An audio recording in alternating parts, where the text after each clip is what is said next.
everybody, welcome to my channel Cat Studies, and now today we are going to start with the question practice series part 2 of forcefulness of argument. पहली वाले में हमने 5 question कर लिए हैं और अब हम और 5 जो जितने भी हो जाए वो सारे करने वाले हैं.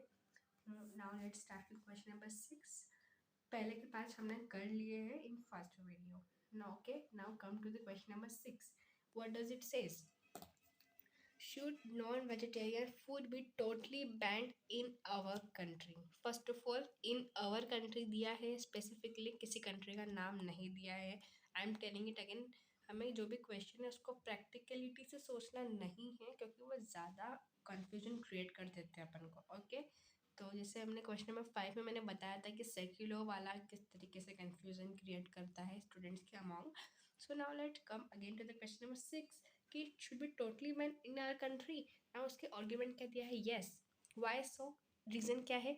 It is expensive and therefore beyond the reach of most of the people in our country. Just because it is expensive and unable to afford by some certain peoples, इसका मतलब ये नहीं कि आप किस चीज़ को बैन कर देंगे. This is not good idea and not accepted norms as well.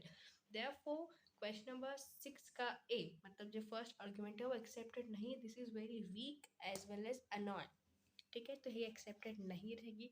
Now second argument, no, nothing should be banned in a democratic country. Okay, just because it is a democratic country, are you going to legalize everything?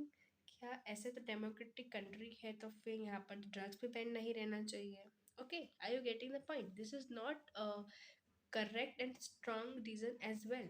तो ना ही 1 है ना ही 2 है. Because democratic country है तो क्या मर्डरर्स लीगलाइज हो जाएगा, मर्डर लीगलाइज हो जाएगा, क्राइम्स लीगलाइज हो जाएंगे? ओके, एक तरीके से क्या पोल आ रहा है कि कुछ भी बैन नहीं रहना चाहिए, हर चीज़ को लीगलाइज करना चाहिए. Therefore this is also not good thought as well. तो क्वेश्चन नंबर 6 का आंसर जाएगा डी, ना ही 1 ना ही 2. Now come to the question number 7.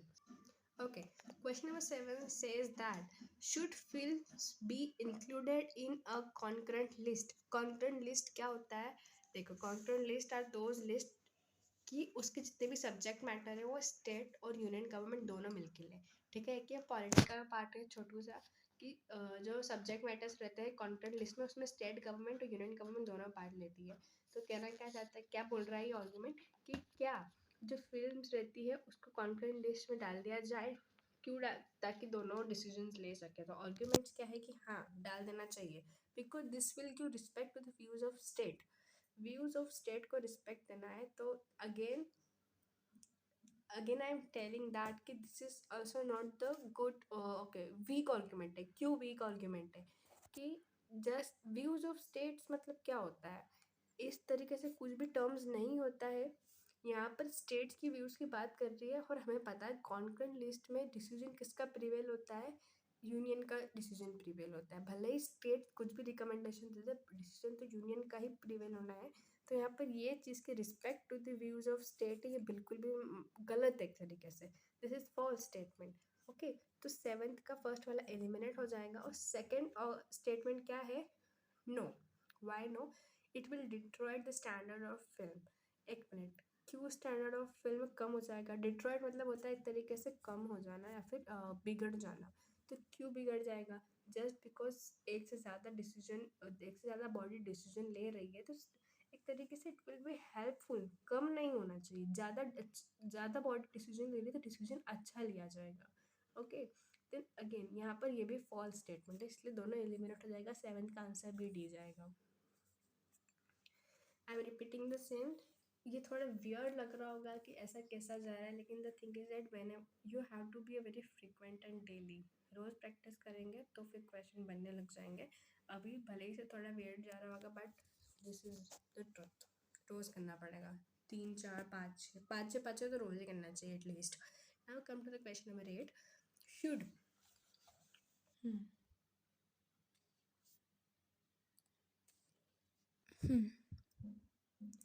Now come to the question number 8.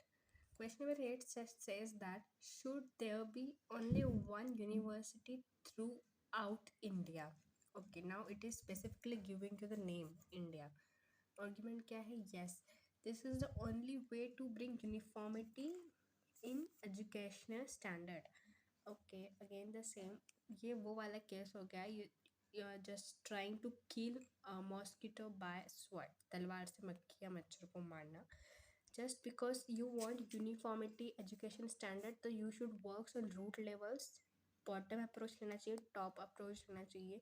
Just having a one university is like very extreme step which is not required. बहुत ज़्यादा several options होते हैं हमारे पास. बाकी just coming with the one university is not good idea. Again, this is not accepted. And second statement क्या बोल रहा है? No, this is administratively impossible. Okay, ये नो जो दे रखा है इसका एकदम वैलिड रीज़न है कि इम्पॉसिबल है यार. It is giving you about India. देखो बहुत सारे नेशंस रहते हैं जो छोटे छोटे पॉपुलेशन के रहते हैं, वहाँ पर भले ही एक बार कंसिडर हो सकता है.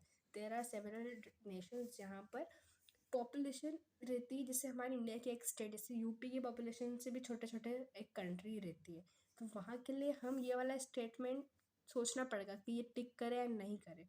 बाकी जब इंडिया स्पेसिफिकली दे दिया है तो इंडिया में तो इम्पॉसिबल नहीं है. ठीक है, हमें इंडिया को लेके अप्रोच लेना है, देयरफॉर बी एक्सेप्टेड है. इसका आंसर जाएगा 8th का बी. अगेन ये जो ऑप्शन है ये अच्छे से पढ़ना है बिल्कुल भी. ए बी सी डी, ए मतलब एक, बी मतलब बी, सी डी इम्पॉर्टेंट रहता है. Now come to the question number 9. 9 क्या बोल रहा है? Should mercy death be legalised. अब ये वाला क्वेश्चन है ना, मैं किसी किसी क्वेश्चन में टर्म्स आके बहुत ज़्यादा डिस्टर्ब कर देते हैं. टर्म्स आपको थोड़ा कंफ्यूज कर देते हैं. एक वो कॉन्करेंट लिस्ट वाला था और एक इस क्वेश्चन में भी. अब यहाँ पर जो टर्म आ गया है मर्सी डेथ, तो पता है बहुत सारे बच्चे इससे कनेक्ट कहाँ पर कर लेते हैं, they just go for the फांसी की सज़ा. वो लीगल कोर्ट्स के वहाँ पर बच्चे अपने आप को डाइवर्ट कर लेते हैं. और एक हद तक इट इज़ हो सकता है नॉर्मली वही सोचने में आता है. बाकी मर्सी डेथ किसी कोर्ट डेथ या फिर किसी पनिशमेंट से रिलेटेड नहीं होता है. मर्सी डेथ होता है कि हॉस्पिटल्स में दी जाती है उन पेशेंट्स को जो बहुत ज़्यादा एक्सट्रीम डिसीज़ से सफ़र कर रहे रहते हैं, वेरी पेनफुल डिसीज़, और डिसीज़ से सफ़र कर रहे होते हैं, और डॉक्टर्स परमिशन लेता है फैमिली से, और फैमिली भी चाहती है कि हाँ आप उस इंसान को डेथ दे दीजिए, उस इंसान को मार दीजिए, बिकॉज कुछ फ्यूचर नहीं हो, इंसान सिर्फ सफ़र कर रहा है. तो ऐसी जो डेथ रहती है इसको यूथेनेशिया कहते हैं. एक बेसिक वो है बता रही हूँ मैं, ऐसा कुछ वो नहीं. Euthanasia just killing a person intentionally by giving certain drugs. एक तरीके से यह है उसकी प्रॉपर डेफिनेशन. किसी ड्रग्स को देख के इंसान को पर्पसली मारना इंटेंशन के साथ. तुम यहाँ पर बोल रहा है यही कि क्या यूथेनेशिया या फिर जो मर्सी डेथ है उसको लीगलाइज कर देना चाहिए क्या? तो इसके लिए क्या बोला? यस. क्यों कर देना चाहिए? Patients undergoing a terrible suffering and having absolute no chance of recovery should be liberated from suffering through mercy death. तो देखिए बहुत सही आर्गूमेंट है कि जो पेशेंट रिकवर कर ही नहीं सकता, टेरेबल सफरिंग में है, बहुत ज़्यादा पेनफुल में है, तो उसको लिबरेट कर देना चाहिए, उसको आज़ाद कर देना चाहिए. तो ये हम एक्सेप्ट करके चलते हैं. देखिए ये जो क्वेश्चन है ना, it is just like positive and negative expect of certain terms. तो ये पॉजिटिव स्टेटमेंट है यूथेनेशिया के लिए. यूथेनेशिया देखो, ये जो यूथेनेशिया मैंने अभी समझाया है ना, वन वर्ड सब्स्टिट्यूशन में भी आ सकता है, तो ये थोड़ा इंपॉर्टेंट लगा है, तो इंग्लिश के लिए भी हेल्पफुल रहेगा आपके लिए बेसिक नॉलेज. सेकंड स्टेटमेंट क्या है? No even mercy killing is a sort of killing and killing can never be legalise. तो ये भी सही है, आप किसी को जानबूझकर मार रहे हो, this is also not good, legalise नहीं होना चाहिए. तो ये नेगेटिव एक्सपेक्ट है यूथेनेशिया का. दोनों के दोनों एक्सेप्टेड है, दोनों सही है, दोनों ट्रुथ है, दोनों स्ट्रॉन्ग है. तो 9th का आंसर जाएगा, 9th का आंसर जाएगा आपका ई. Both 1 and 2 are accepted. Now come to the question. Okay, now question number 10. Should there be single government in the world? Okay, तो इसकी आर्गुमेंट क्या? इसकी आर्गुमेंट है yes, it will eliminate the tension among the nations. Okay, तो देखो भले से